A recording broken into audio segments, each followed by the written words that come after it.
नमस्ते सर। नमस्ते। जय करनी माता। जय करनी माता। करनी माता का गांव है सुआप, जोधपुर जिले में। जी। करनी माता का जन्म सुआप में हुआ था। करनी माता के जो पिताजी थे उनका नाम मेहोजी है। उनके मतलब क्या है, पहले कोई भी औलाद नहीं थी तो करनी माता के पिताजी है वो पाकिस्तान के अंदर अपने माता का मंदिर पड़ता है जी। वो वहाँ पे गए। वहाँ पे जाके प्रार्थना की उनको कि मेरे कोई औलाद नहीं है।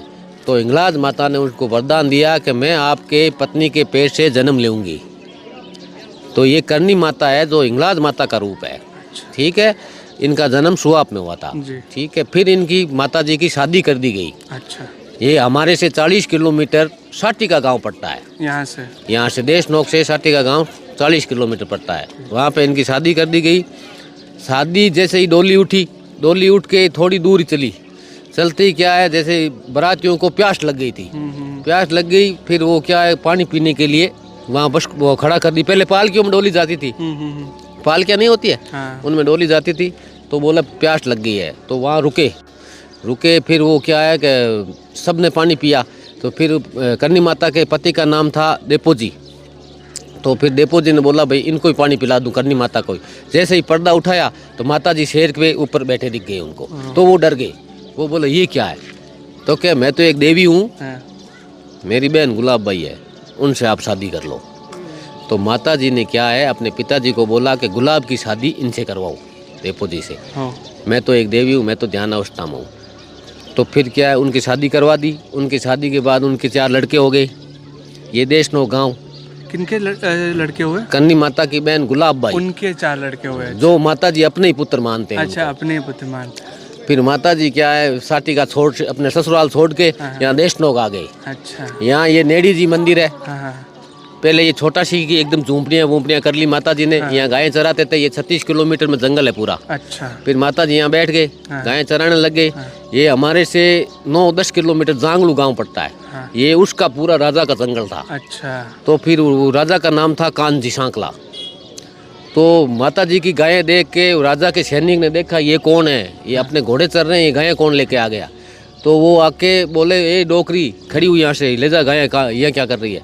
तो बोले बेटा गायें चल रही, इतना बड़ा जंगल है। के नहीं। तो उन सैनिकों के मुंह है जो लोमड़ी के बना दिए। अच्छा। माता जी ने।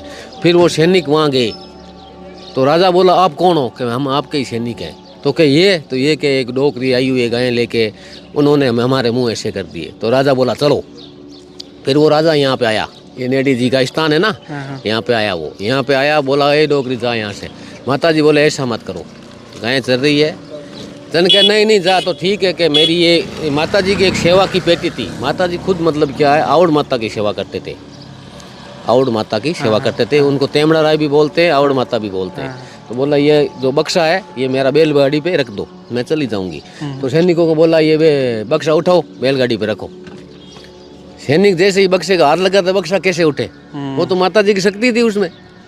तो राजा ने हाथी लगा दिए। हाथी से ही मतलब घींच ले उनको। लेकिन हाथियों से ही नहीं घींचा गया। राजा खुद राजा से भी नहीं उठा। तो बोला तो आप ऐसे है तो आप मेरी मौत बताओ। तो क्या मौत मत मांगो बेटी, वरदान मांगो। कि नहीं मेरी मौत बताओ। तो क्या जा तू 2 महीनों में मर जाएगा। जन के नहीं 2 महीनों में राजा हूँ, युद्ध में मर जाऊँ, आपकी बात रह जाए, अभी बताओ। तो फिर माता जी ने एक त्रिशूल से रेखा खींची, ये रेखा पार करो आप। जैसे ही वो घोड़ा रेखा एक कदम भी आगे बढ़ाया, वही माता जी ने शेर बन के उनको खत्म कर दिया यहीं। अच्छा। उनका नाम था कानजी। उनकी जो कानजी की माता थी, वो माता जी की बहुत बड़ी मतलब सेवा करती थी, माता जी को मानती थी। उनको पता चला तो वो आए भाग के कहे माँ ये मेरा लड़का है। तो क्या अब क्या कर सकते हैं? तो कहे नहीं माँ ऐसा मत कर। तो ठीक है मैं इसको एक बार जीवन दान दे सकती हूँ। तो माता जी ने राजा को वापस जिवा दिया। बोला आप सीधे चले जाओ, पीछे मुड़ के मत देखना। तो राजा ने जाते ही थोड़ी दूर जाते ही पीछे देख लिया। पीछे देखते ही राजा वही वापस खत्म हो गया।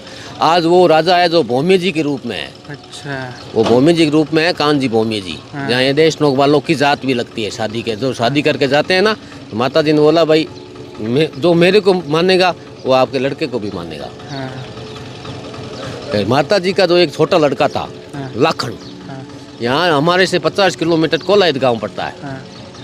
वहाँ कोई मेला लगा हुआ था। हाँ। वहाँ गया था तो वो क्या तालाब के अंदर डूब गया था। कोलायत में क्या कपिल मुनि का स्थान है, कपिल मुनि है उनका स्थान है, तो वो डूब गया।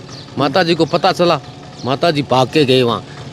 कपिल मुनि को बोला मेरे बच्चे को जीवन दान दो, तो उनके कपिल मुनि ने बोला मरे हुए नहीं जीते हैं। तो माता जी गई यमराज के पास, यमराज को बोला भाई मेरा लाखन बेटा है, छोटा छोटा लड़का था, उसका नाम था लाखन। उनकी बहन का हाँ वो बच्चा। माता हाँ, जी अपना ही मानते अपना थे, ही मानते थे। बोले मेरे लाखन को जीवन दान दो।